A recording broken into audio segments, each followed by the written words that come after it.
Welcome to Online Philosophy. This week we're going to look at René Descartes and rationalism.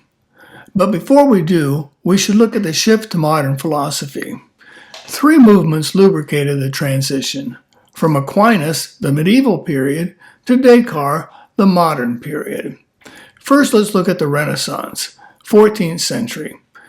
It renewed the appreciation of art, science, and learning.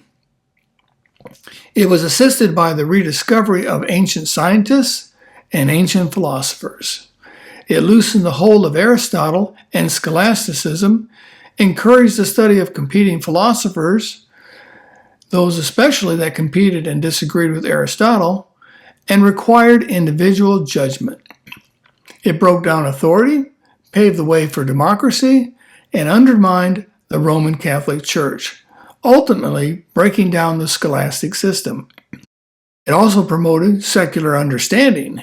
The Pope began to give positions based on capability regardless of spiritual belief.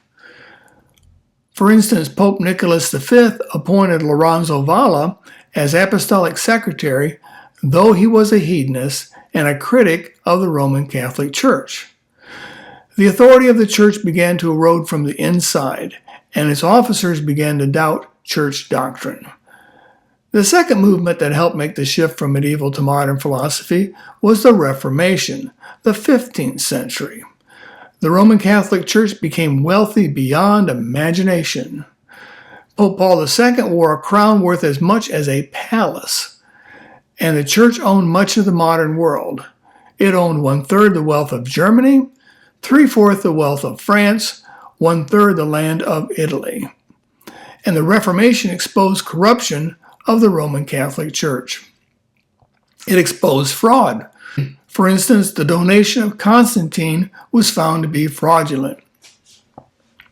The donation of Constantine is a document in which the Roman Emperor Constantine deeded land to Pope Sylvester around the 4th century. It was most of Constantine's honors as emperor, most of Constantine's property.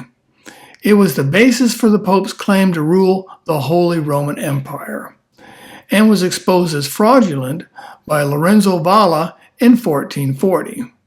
It was determined to have been forged in 756 AD. The Roman Catholic Church ceded the states back to Italy in 1929.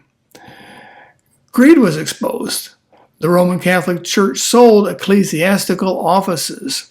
For instance, Pius II refused to confirm Dieter van Eisenberg as Archbishop of Mainz when he refused to pay 25,000 guilders. The clergy demanded up to 20 times the legal fees for ecclesiastical services. Immorality was exposed. The clergy was 2% of the population, but the clergy was accused of 23% of sexual crimes.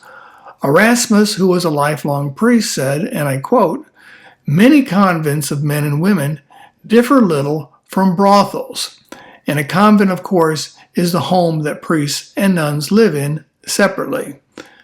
Cruelty was exposed. The Spanish Inquisition stands as the foremost example.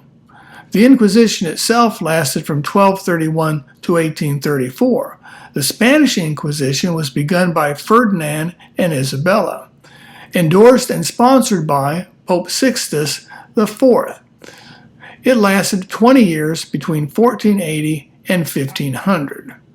It killed as many as 8,800 people, the high estimate, and 2,000 people, according to the Roman Catholic Church's own estimate. It punished 96,494 people. Out of this unholy church roared Martin Luther, who lived between 1483 and 1546.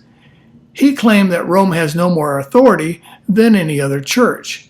He claimed that every Christian is a priest.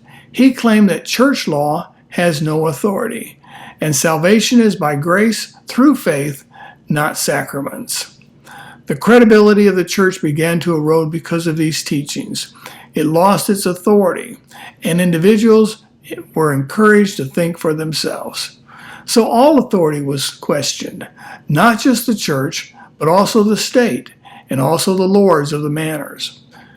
The third movement that helped make the shift to modern philosophy was the Copernican revolution of the 15th century. Aristotle taught that the earth was the center of the universe, and all medieval science accepted that. The Roman Catholic Church built its theology around this assumption, saying that man is the center of creation and man's home is the center of the universe. Copernicus, however, theorized that the earth revolves around the sun. If that's true, the earth is now just a celestial speck in the sky. Church doctrine is threatened, and church authority is endangered. The new science threatened the Roman Catholic Church because the Roman Catholic Church claimed to be the source of all knowledge. To question its science was to question its theology. In 1633, the church condemned Galileo for defending Copernicus's view. He is not authorized to publish, they said, and so they sentenced him to house imprisonment for life. Eventually, the Roman Catholic Church admitted it was wrong to condemn Galileo. In 1979, Pope John II called for a re-examination. In 1983, the Commission found the Church was wrong to condemn Galileo. In 1992, the Church issued a formal admission of error. Meanwhile, thinking people turned from the Church to independent study for answers to metaphysical, that is, what is real, questions. René Descartes is the one who smoothed the transition to modern philosophy. He is the father of modern philosophy and shifted the emphasis of philosophy from metaphysics to epistemology. He was the first philosopher to study the process of thinking. I know you'll enjoy studying René Descartes this week. Here's to a great week in philosophy.